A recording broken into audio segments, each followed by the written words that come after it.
She didn't want to get the COVID vaccine, but then the virus nearly killed her, almost did. Now she's hoping her experience will convince others not to make the same mistake. Let's go to Fox 13's Erin Mesmer, who has her story tonight at the Florida Department of Health. Hi there, Erin. This is an important personal story for a lot of people to hear. It is, Mark, and that is why Ganeene Starling is telling her story. She was hesitant and she was scared of the COVID-19 vaccine, but she says she should have been much more worried about COVID itself. Ask you all to gather somewhere. Please pray. It's hard to hear Ganeene Starling through the loud hissing of her oxygen machine.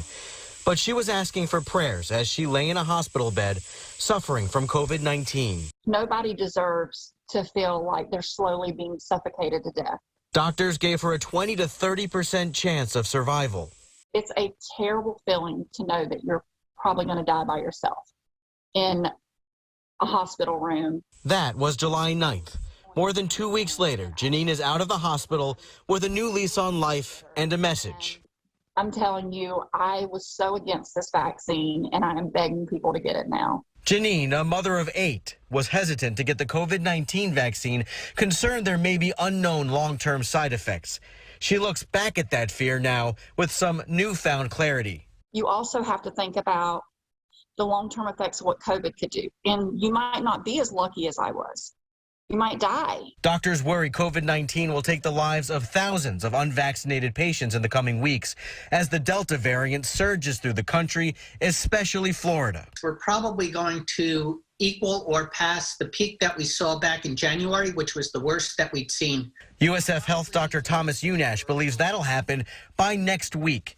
The state's weekly COVID report released Friday showed more than 73,000 new cases, more than 3 times greater than the previous week.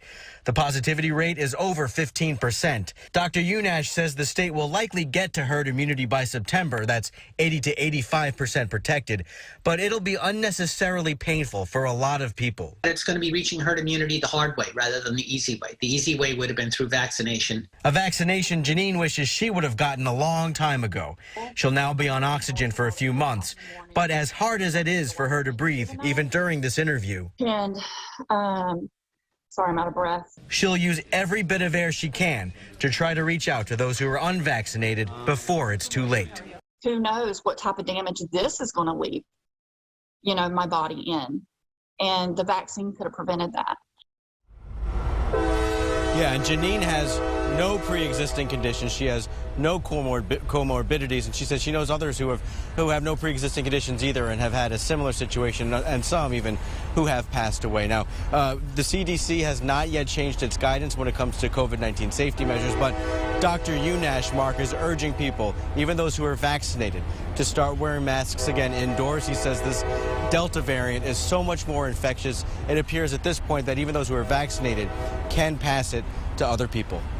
Sure. We've seen these numbers come and go, and they just keep coming more recently for sure. So hopefully she's going to be okay.